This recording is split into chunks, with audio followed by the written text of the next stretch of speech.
Okay, uyu munsi ku itariki ya 25 nk'uko muri kubibona amasoko yose ya crashinze cyangwa se amasoko yose ari mu cyo bita down trend. Muri kubona ko yatukuye, hanyuma uwo twari dusanzwe tuzi nk'umwami wa crypto muri kubona ko yaguye cyane, yavuye mu 90 na agera muri 89. ni ukuvuga ngo yitwa Bitcoin yamanutse cyane. Muri kubona ko n'undi tugiye in terms of trading technically uri kubona ko market is down trend seriously. Isoko riri kumanuka, hanyuma ikintu cyatunguranye kiri gutungura abantu benshi muri aka kanya, wenda ku batari bafite amakuru, reka tukirebe tujye kuri Pi Network.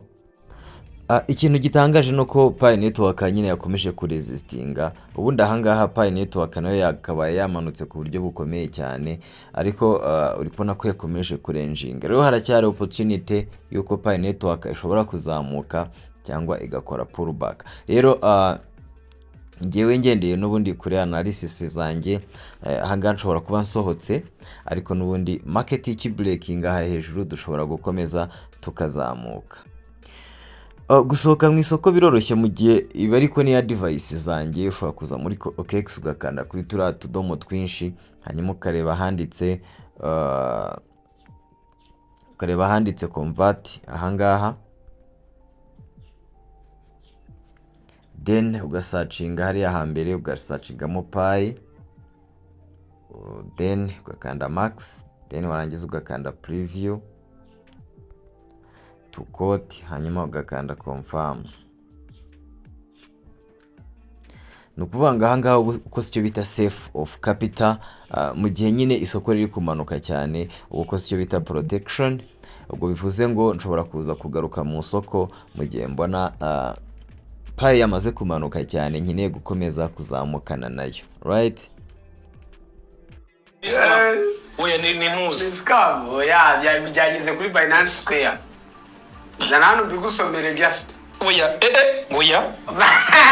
Binance oya muhasomeza nabasomera abantu zanasomera abantu we kama ariko reka manze ndebe buretse gato musa mu gihe wenda kamanze kureba. Arwibaje ngo iyo muvuga GCV mwumva imitekerereze yanyu imeze ite? Nguzi ko iriya total supply wishizeho GCV market cap yayo yaruta budget y'isi.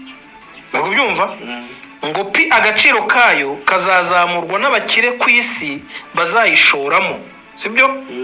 Ntabwo amafaranga azaturuka mu kirere. Ese inganda n'amasoko nibitanga ibicuruzwa kuri GCV kandi investment zayo ari dollars. Economist yereka. Ndamumeriye bazagita. Economist, uyu ni economist papa ukomeye. Reka rero kubwire reka umpaye n'iki kintu ngiye kuvuga amazina ye kandi ari muri abisomye se ari muri bene ngiye gukora ikindi kiganiro. Reka bisomera bahita bashyuha mu mutwe. Uyasoma mani wati mu kiganiro mani oya nasome jyayo kamazi sohoka cyamaze mu bisombe. Reka bisomere byari biri kuri ni Binance yashyize kuri Binance Square avuga ngo GCV okay, so 314,155 cents is the value of Pi ecosystem aligned with Pi's vision and missions. Ndasubiramo mu rwi wacu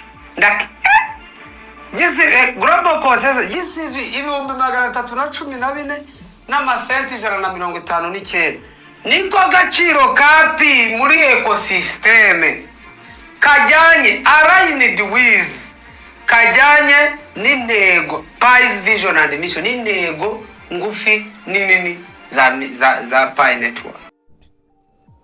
Umva rero ndakeka mwakurikiranye ibyo uwo mugabo amaze kuvuga. Ibyo ari kuvuga bya GCV rero aka kanya ni ibintu biri mu mitwe y'abapioneer, aka kanya ni ibintu biri mu nyigo cyangwa se mu bitekerezo bya ba nyiri umushinga, niko mbitekereza.